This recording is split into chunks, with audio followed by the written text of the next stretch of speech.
All right, Honolulu, listen up. Tonight, we're not just celebrating success, we are spotlighting the minds shaping the future of Oahu real estate. I'm here with the island's top performing realtors, the professionals who didn't just survive this market, they learned how to dominate it. While others complained about rates, inventory, and uncertainty, these agents adapted, innovated, and kept winning. And here's what matters. Every insight you're about to hear isn't theory. It's field-tested, deal-closed, client-served wisdom. My goal tonight, to pull back the curtain on what actually drove their success in 2025 and what they see coming next, so buyers, sellers, and fellow professionals can move smarter, not harder.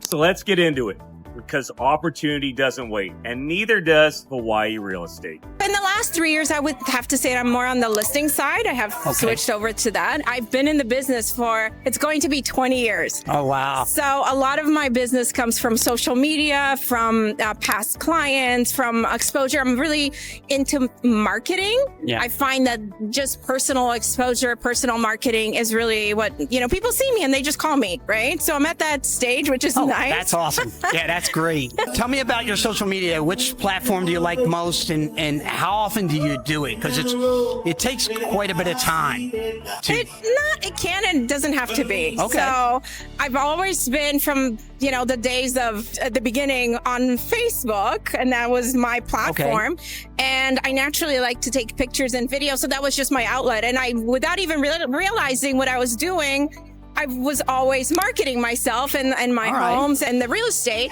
And then I switched over to Instagram, and I find that and Instagram became my business platform. So Facebook, I find, I still do it, but not in small doses.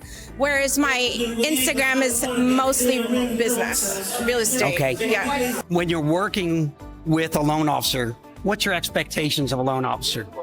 I like the loan officer to connect with the clients right away, not wait, and then stay in touch. And essentially, I have a role as a realtor, and the loan officer has a role as a lender. Yeah. And I've always been about, I'm busy as it is.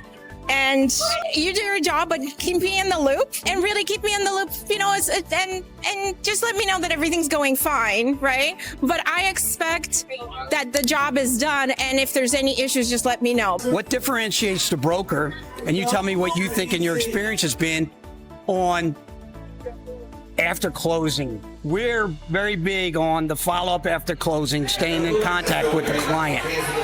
How have you experienced that from other loan officers? Some, but not everybody. There's some that, some will say we've closed, and in Hawaii, especially if it's a mainland lender, we've closed, and it's like, no, we have not. And then they leave, and then they're like completely gone. So that's and you never hear from them. Right. Well, you never hear for the few days, a couple days that we're actually recording. So we're not, the loan might be closed, but not the process is kind of towards the end. So yes, it's kind of staying in touch.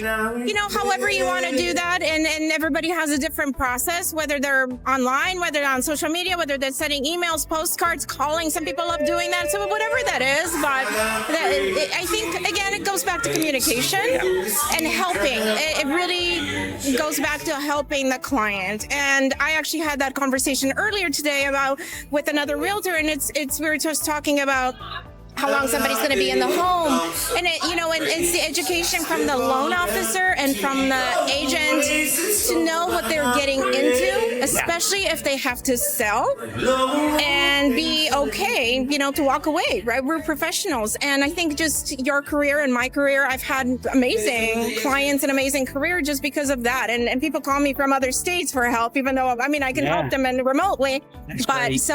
But it all goes back to really good communication. Working as a team, right? Having the loan officer really reach out, do whatever you need to be doing, and me having that trust and knowing that everything has been done, so I can go and show the people the right property. Because there's nothing worse than showing someone a home or a condo that they fall in love with, and then they find out that they can't afford and they have to go back. It's just so draining it's draining for everybody, but mentally it's so disappointing for them, and it's just a waste of time for everybody.